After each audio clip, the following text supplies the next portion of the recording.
There is a psalm in the Hebrew Bible that Jewish families have quietly turned to for generations whenever financial pressures showed up at their doorstep. Not sometime in the distant future, but immediately, sometimes within a single day. And here is what most people don't realize. It is not the psalm that usually comes to mind. It is not the one pastors often quote, or the one printed on inspirational posters.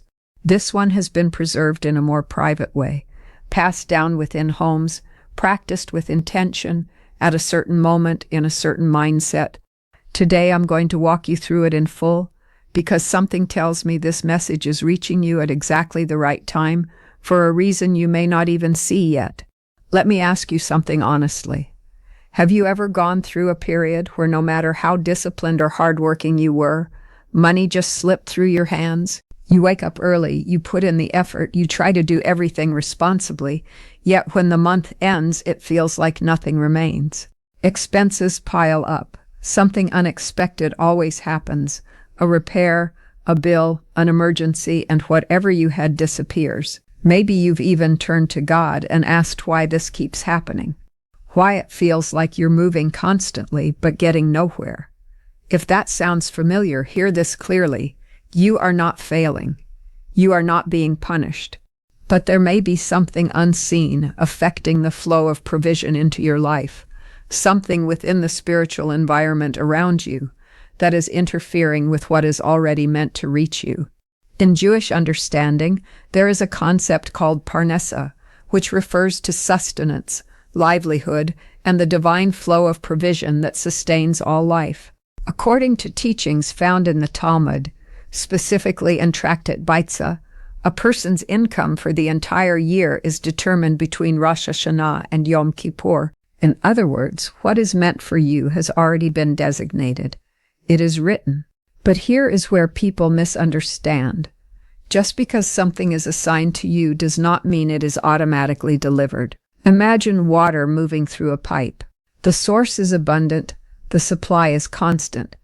But if there is a blockage somewhere along the line, the water cannot pass through. You turn on the tap and barely anything comes out. Spiritually, the same thing can happen.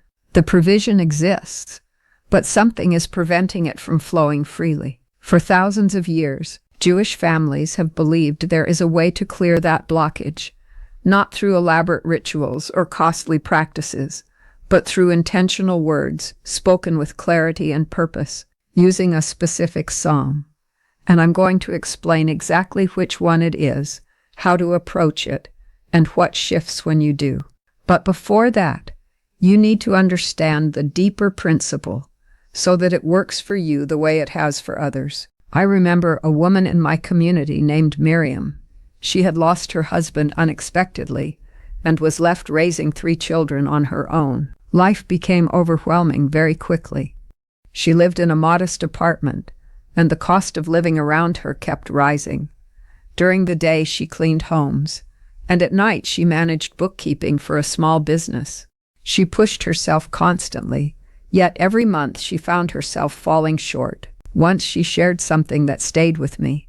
She said it felt like her money vanished the moment it arrived, as if there was some invisible leak she couldn't control. She lived simply, avoided unnecessary spending, and still nothing seemed to hold. One evening, feeling exhausted and searching for answers, she went to visit an elderly woman from our synagogue. This woman had lived through unimaginable hardship, war, scarcity, and loss. Yet somehow in her later years, she lived with quiet stability. She wasn't wealthy in the traditional sense, but she always had enough. And somehow, she even had the ability to give to others. Miriam asked her directly what her secret was. The older woman smiled gently and said that every morning before sunrise, she would read Psalm 23. But she explained that she did not approach it the way most people do.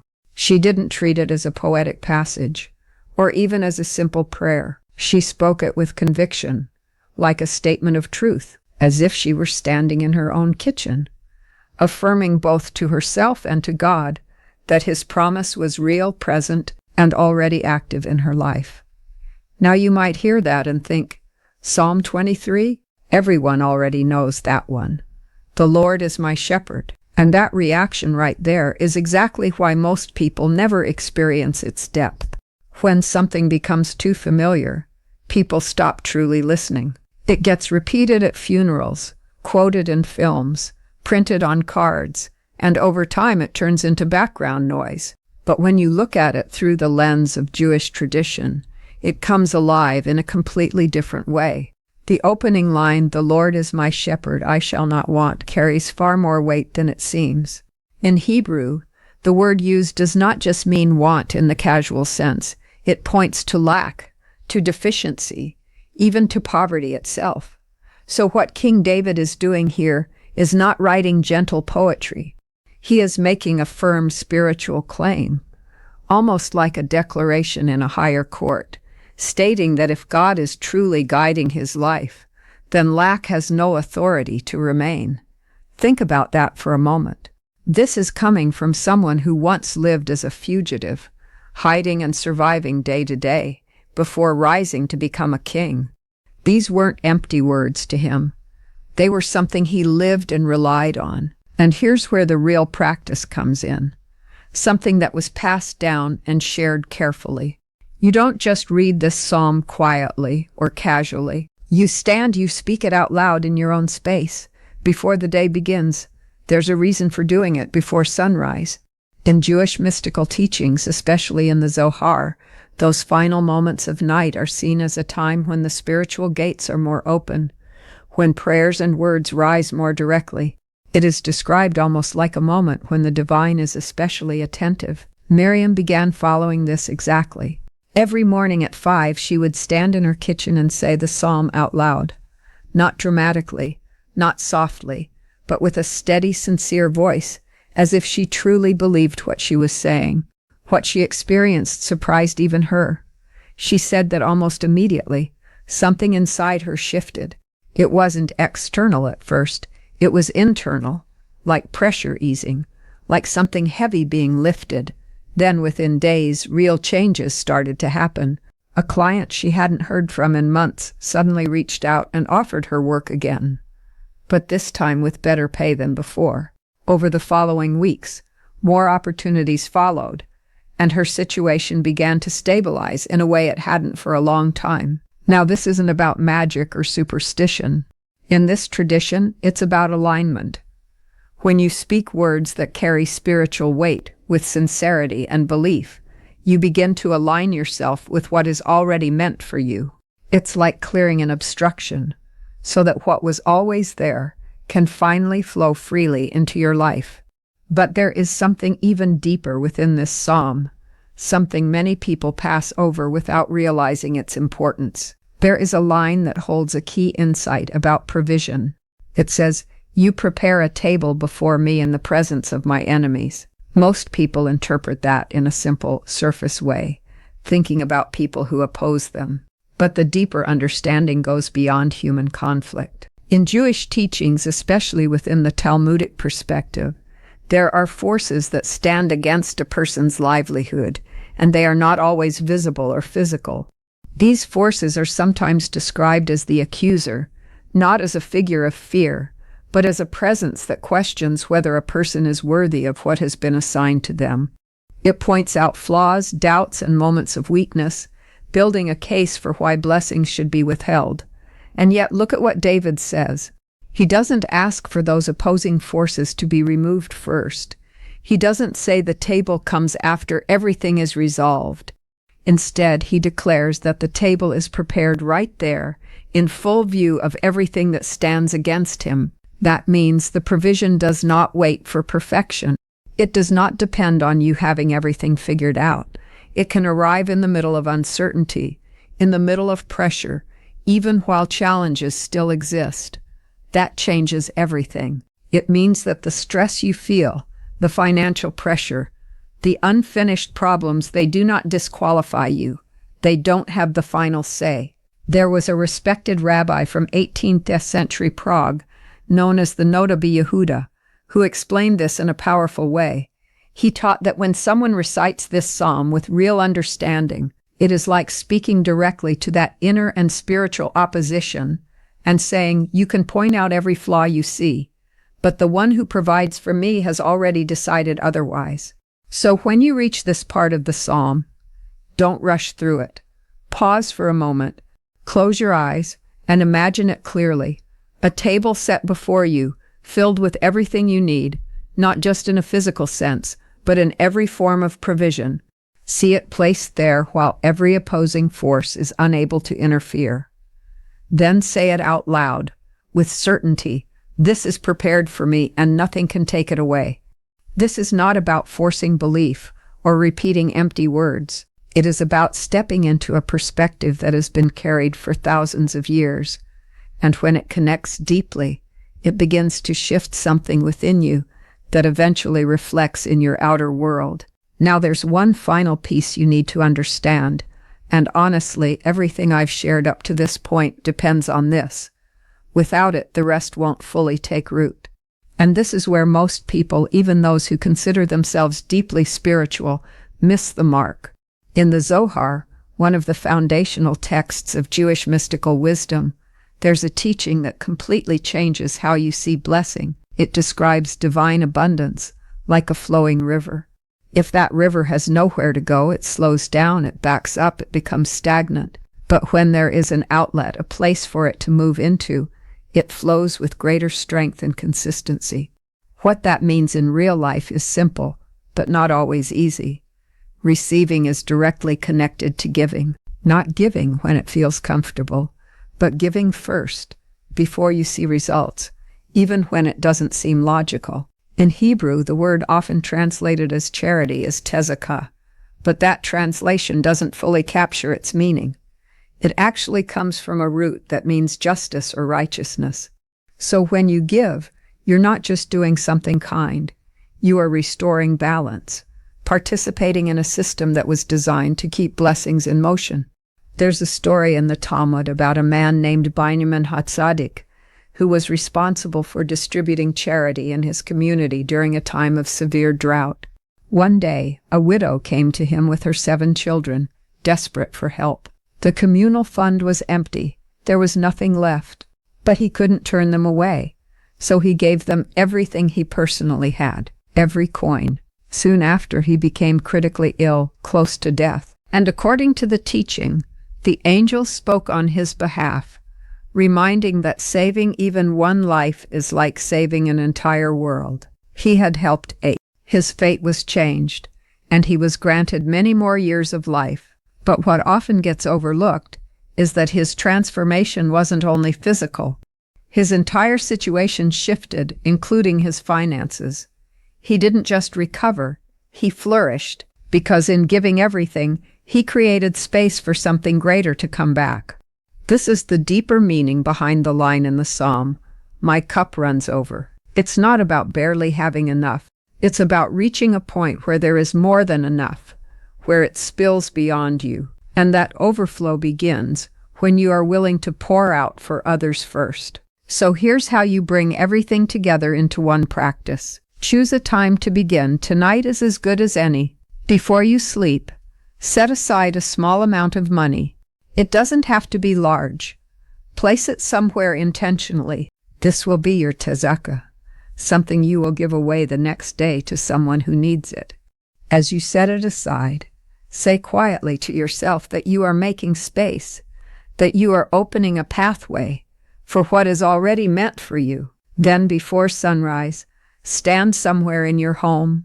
It doesn't matter where, as long as you can be present. Read Psalm 23 slowly, out loud, allowing each line to settle. When you reach the opening line, pause and affirm that lack has no place in your life. When you come to the part about the table, stop and picture it clearly in your mind. Everything you need already laid out before you.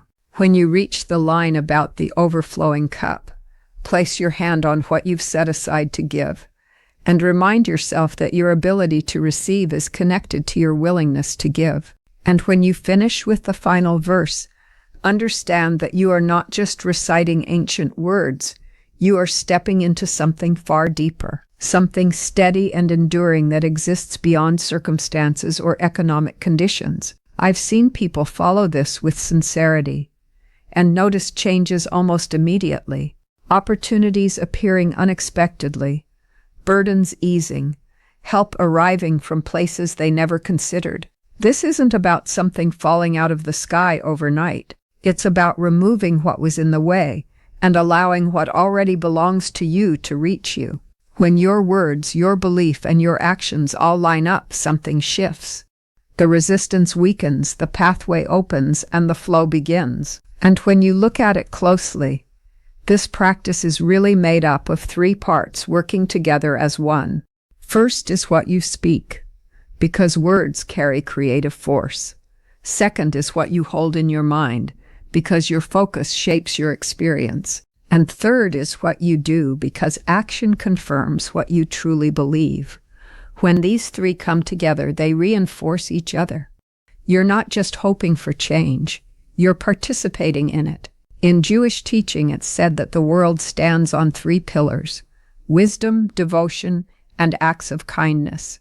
And in this single practice, all three are present at once.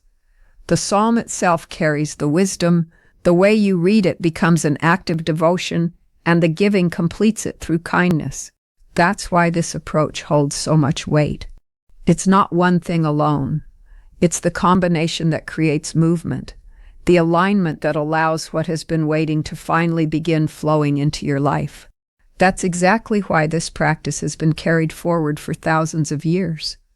And it's why when you approach it with real sincerity, something begins to shift.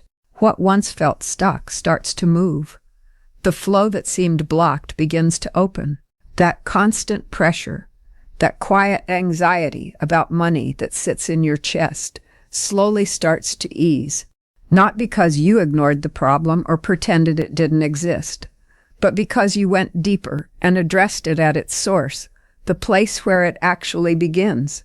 And whether you realize it or not, you're not in the same state you were when you first started listening to this. Something has already taken root inside you, an understanding, a seed. And if you follow through with action, that seed has the potential to grow into something far greater than you can currently imagine. So don't brush this off like just another idea you heard and then forgot about. Don't let it become something you label as interesting and then move on from. Act on it. Tonight, take a small amount and set it aside with intention. Tomorrow morning, before the day begins, stand in your space and read Psalm 23 out loud. Speak it with meaning. Let yourself see that table in front of you. Open that channel intentionally, and then pay attention to what begins to unfold, even within the next day. If this spoke to you on any level, and the fact that you're still here suggests it did, then say it out loud or write it down. My provision is flowing. There is something powerful about declaring it openly. It gives form to what you are stepping into, and it anchors that intention in a real way. And if you know someone who is carrying the weight of financial struggle, someone who feels stuck or overwhelmed, share this with them. Sometimes the right message at the right time can shift the direction of someone's entire life. Let me leave you with a blessing that has been spoken over families for generations. May the one who blessed Abraham and Sarah, Isaac and Rebekah, Jacob, Rachel, and Leah also bless you with a steady and abundant livelihood. May your home be filled with calm, your table always have enough, and your heart be at peace knowing that you are cared for, not just today, but in every moment ahead.